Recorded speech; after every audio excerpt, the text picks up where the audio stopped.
लोग हर मैच के दिन पिछला मैच ही देखे जाते हैं। बारिश हो जाती है ना। ये मैच ना, ये जो टॉस है इस मैच पे काम नहीं आएगा। हाँ, हाँ। ये बात भी ठीक है। लेकिन मोहसिन साहब, ये तो इस बात की दलील है कि मतलब आप देखें, लास्ट टाइम जब ये पाकिस्तान का मैच था फ्राइडे को, तो उस दिन इतनी बारिश हुई कि मतलब चंद ओवर्स का मैच भी नहीं हो पाया। और अभी जिस तरह से एक दिन के वक्फे के बाद इतवार वाले दिन भी सेम वेदर सिचुएशन जा रही है कि जैसे ही मैच का वक्त शुरू होता है बारिश इंटेंशनली शुरू हो जाती है। तो वर्ल्ड कप को कैसे देख रहे हैं आप? वर्ल्ड कप में भी जो प्रोडिक्शंस हैं और जो वेदर कंडीशंस हैं, जो यहाँ की जो हिस्ट्री है, उसमें अगर ज़्यादा नहीं तो 50% चांसेस यही हैं कि बहुत सारे मैचेस मतलब टोटल वॉश आउट हो ओवरऑल जाएंगे। वॉश आउट हो जाएंगे। और ये देखिए ना, ये किसी ना किसी से ज़्यादती होगी। तो वो ये वेन्यूज़ के बारे में बड़ा सोचना चाहिए आईसीसी को भी, इस पे बहुत ज़रूर गौर करना चाहिए कि वेदर कहाँ पे और कहाँ पे आप टूर्नामेंट्स करवा रहे हैं।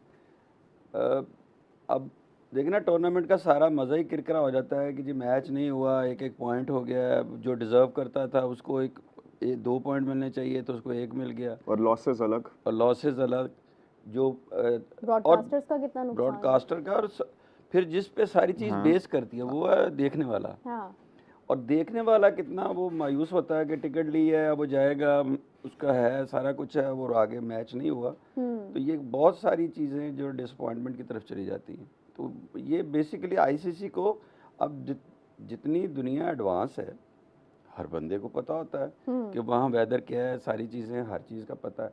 तो आप किसी ऐसी जगह पे वो क्रिकेट का ना मज़ा किरकिरा हो जाता है, स्मूथ टूर्नामेंट नहीं जाता। अब आप देखिए ना, चैनल का कितना नुकसान है, मतलब मीडिया राइट्स हैं जिनके पास, अब वो पुराना मैच चला रहे हैं, ज़ाहिर है उन्होंने वो स्लॉट फिल करनी है। जी। तो मतलब आप देखें कि ये बड़ी नामुनासिब चीज़ है, इसके ऊपर सोचना चाहिए वेन्यू डिसाइड करते हुए। मुझे लग रहा था कि ये हमारे लिए प्रैक्टिस मैच होगा, ये तो हमारे लिए अलार्मिंग मैच हो गया है कि मतलब हम आगे वर्ल्ड कप में और इंडिया पाकिस्तान के मैच में अगर ऐसा हो जाए तो फिर नॉट ओनली हमारे लिए, पूरे पूरे टूर्नामेंट में सारे स्टेक होल्डर्स के लिए, सारी बिल्कुल। टीमों के लिए ये एक वार्निंग है बिल्कुल। कि यही कंडीशंस है ना, आपने इन्हीं कंडीशंस में जाके खेलना है। हाँ।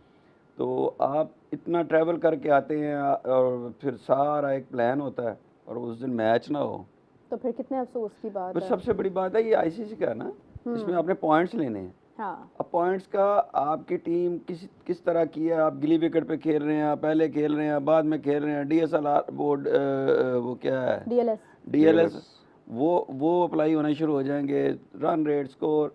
तो वो बजाय इसके कि आप 20 ओवर्स को प्लान करें, कोई 7 को कर रहा होगा, कोई 10 को कर रहा होगा, कोई पहले को कर रहा होगा, कोई बाद में कर रहा होगा, वो काफ़ी सारी परेशानी आती हैं। कैलकुलेशंस पे ही रहने वाली बात है फिर तो नहीं, गुजार। वो फिर ना मैच नहीं होता, हाँ, वो लक ज़्यादा हो जाती है। लक हो जाती है, बिल्कुल ऐसे ही है।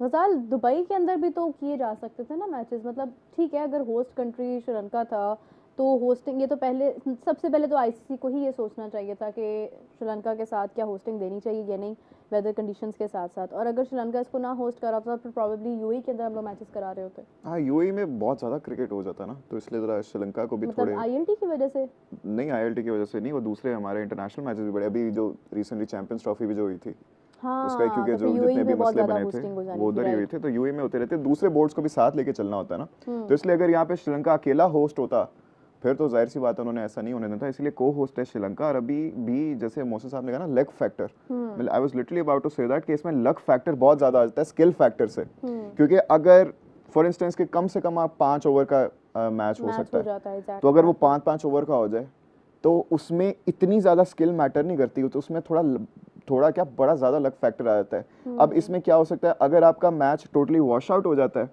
या फिर अगर आपका कोई छोटे ओवर का मैच हो जाता है, तो उसमें जो रिलेटिवली छोटी टीम है they can capitalise on it. तो उनके लिए बहुत अच्छा मौका होगा कि वो यहाँ पे इस तरह से कुदरत के निज़ाम से वो आगे आगे स्टेजेस तक जा सकती हैं। और यहाँ पे हम देख सकते हैं कि इट इज़ वेरी पॉसिबल कि जो रिलेटिवली बड़ी टीमें ऐसे मैचेस वॉश आउट होने की वजह से, क्या पता वो ग्रुप स्टेजेस से ही बाहर हो जाएं। आपके पास हिस्ट्री बिल्कुल ऐसे ही मौजूद है, है, बिल्कुल ऐसे ही आपके है। पास हिस्ट्री मौजूद है कि बिल्कुल। वो एक पॉइंट जो जिसको चाहिए था उसको नहीं मिला, और एक बड़ी जो वीक टीम है वो आगे निकल गई। तो वो फिर आगे जाके जब आप सुपर 8 में, सुपर 4 में जाते हैं ना, तो वो मज़ा नहीं रहता, फिर वो आप टूर्नामेंट का जो एक वो जो चार्म होता हाँ है। जी चार्म होता है ना, वो सारा ख़त्म हो जाता है। देखिए मैं तो यही कहूँगी कि ये तो अभी से ही एंटरटेनमेंट और वो जो मज़ा था मैच का, टूर्नामेंट का, वो ख़त्म कर देने की बात है, क्योंकि पाकिस्तान ने तो अपने सारे मैचेस जो हैं वो आप देखें कि यहीं पे खेलने हैं। तो मतलब हमारे 4 इंपॉर्टेंट मैचेस हैं if I am not wrong. एक हमारा नामीबिया के साथ है, इंडिया के साथ है, यूएसए के साथ है और फिर मुझे न्यूजीलैंड के अच्छा साथ। लगा आपने कहा 4 इंपॉर्टेंट मैचेस हैं, सारे हमारे लिए एक ही तरह के मतलब इंपॉर्टेंट वो हैं, एज बड़े इस टफ तरह हैं। से इम्पोर्टेंट है कि अगले राउंड में तो जाना है ना, वो सब खेल कर ही जाना है। खेल के क्योंकि जाना है। मैं और वेदर के लिहाज से बात कर रही हूँ। दूसरी पता क्या है, फाइट करके जाना है। ये जो T20 होता है ना, हम्म, इसमें कोई तगड़ा और कमजोर वो नहीं होता। बिल्कुल सही कहा ये ज़हन आपने। में रखिए आप। हाँ इसमें ऑन अ डे एक कमजोर टीम बड़ी टीम को हरा सकती है। बिल्कुल। ओमान और इंडिया का मैच जब था, इंडिया ऐसी टीम थी जिसने यूएई को लोएस्ट मार्जिन पे ऑल आउट कर दिया था, मैच जीत गया था। Yes. और ओमान का मैच उनके साथ टक्कर का मैच था। ऐसा ही है। अगर आप बहुत याद बहुत करें। इजी ले गए थे वो, बहुत ज्यादा इजी ले गए थे वो, तो ऐसा लग रहा था इजी कभी नेक्स्ट नहीं कह रहे लेता, थे वो। इजी कोई नहीं लेता। नहीं उस दिन इंडिया ज़हन में इंडिया रखें। इंडिया ऐसे लग रहा था मोहसिन साहब कि वो ना अपने सारे बस एक्सपेरिमेंट कर रहे हैं, एनु भी जान दो, एनु भी जान दो, एनु भी जान दो। पूरा बैटिंग ऑर्डर उन्होंने ऊपर नीचे कर दिया, बॉलिंग हर किसी से करवाई। वो एक पॉइंट पे जाके लग रहा था कि this might actually cost them, लेकिन Yes. वो जरा बचत हो गई फिर। बचत हो गई। लेकिन वो उसने ये बताया ना कि अगर टॉप प्लेयर्स ना हो तो मैच ये भी टक्कर का हो सकता है। तो वो उनके टॉप प्लेयर्स नहीं थे, उन्होंने सबको जिस तरह से भी सारा ऑर्डर वगैरह तोड़ के उन्होंने यूटिलाइज किया, तो उन्होंने उस मैच को इंटरेस्टिंग बना दिया। बताने का मकसद ये था कि टॉप प्लेयर्स होते हैं तो सिचुएशन क्या होती है, और टॉप प्लेयर्स नहीं होते तो सिचुएशन क्या आपको पता होती है है। टॉप प्लेयर्स होते हैं तब क्या होता है? मैं आपको बताऊं, अभी इंडिया वर्सेस न्यूजीलैंड चल रहा है। Oh yes, something important we New Zealand can को discuss. 300, New Zealand score 300 in their quota of 50 overs, और अभी इनकी इंडिया की जी 39 पे पहली विकेट चली गई थी। Rohit Sharma got bold out by Kyle Jameson, 26 बनाए 29 गेंदों पर। 26 पर। उसके बाद आए विराट कोहली, और उसके बाद से कोई विकेट नहीं गिरी। ओके। आफ्टर बीइंग 39 फॉर 1, अब India is sitting at 110 for 1, वो और कोहली के हो गए हैं जी 38, गिल के हो गए हैं 35। तो ये Kohli factor, Kohli is always there.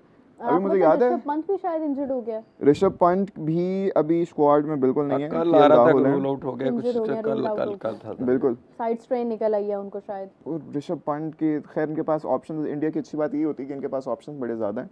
लेकिन फिर वही बात, अभी ना ऑफ स्क्रीन भी, अभी मैं और मोहसिन साहब जब आए थे ना, आई वाज लाइक कि विराट कोहली इज बैटिंग। मोहसिन साहब ने कहा he is always batting, metaphorically ना। अब देखिए उस हमारी बात को भी इतना अरसा हो गया, 20-30 मिनट हो गए और अभी तक विराट कोहली इज बैटिंग। जी वो मोहसिन साहब। चिपक जाते हैं। जब दूसरा ना, विराट को आप जिस वक्त रोहित और कोहली को निकाला गया या उन्होंने अपना आप को ड्रॉप किया, जो भी उसको कह सकते हैं आप, तो अभी वो कहने वाले ये कह रहे थे कि जी उनकी रिप्लेसमेंट्स आ गई हैं, बहुत अच्छे अच्छे प्लेयर हैं, शुभमन गिल आ गया, ये आ गया, पंट आ गया, वर्मा आ ये गया कल है, जी। वर्मा आ गया।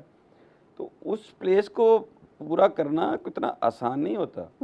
वो 1 या 2 या 10 मैचों से नहीं पूरी होती। वो जाके सालों लगते हैं वहाँ तक पहुँचने में, कि उसी लेवल की एक कंसिस्टेंट परफॉर्मेंस देनी है आपने, ये आसान नहीं होता। बिल्कुल ऐसे ही। हर टीम के खिलाफ, हर ग्राउंड में, हर कंडीशन में परफॉर्म करना। और कोहली देखें, जिस दिन रोहित अपनी इनिंग खेलता है ना, किसी और को खेलने की जरूरत नहीं होती। बिल्कुल ऐसे ही है। और सेम विद, अगर रोहित नहीं खेल सका तो Kohli is always there. Kohli को कोई इशू नहीं है कि वो अपनी एवरेज को 6 से उठा के 9 पे ले जाए और 9 से लेके आगे आप 11 पे ले जाए और 11 से फिनिश कर दे। उसके लिए वो इसको प्लान भी कर सकता है और इसका पूरी तरह हेल्प भी है वो। बिल्कुल ऐसे ही है। विराट कोहली की बड़ी एक पिक्चर जो है वो वायरल हुई हुई है। मैं चाहूँगी कि मेरी टीम मैंने शेयर की है अभी, अगर वो दिखा सकें स्क्रीन पर कुछ देर में, तो हम उसके ऊपर भी डिस्कशन करेंगे। एक और चीज़ मैं बताना चाह रही थी कि वीवीएस लक्ष्मण के साथ जो है वो इनकी मीटिंग हुई है, जिस हवाले से ये चीज़ों को बेहतर करने के बारे में डिस्कशन वगैरह कर रहे थे। और इनका नाम समवेयर मुझे याद नहीं है, लेकिन मुझे लगता है कि कहीं ना कहीं कोचिंग के हवाले से भी आ रहा था। कोचिंग के लिए आ रहा है ना। हाँ, देखिए Favorite वो ball. तो अब एक वो बेहतरीन discussion तो चल रही है। अगर होता है तो वो एक बेहतरीन डिसीजन है।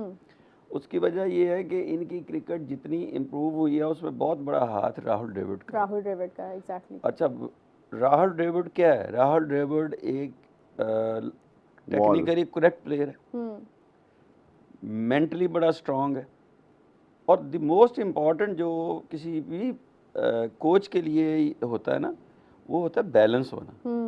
आपका मेंटली बैलेंस होना, कि आप कितने बैलेंस हैं। बिल्कुल। अच्छा, द्रविड़ एक बैलेंस आदमी था। अभी जो प्रॉब्लम्स उन्हें टीम में थोड़े बहुत आ रहे हैं ना, गौतम की वजह से, उसका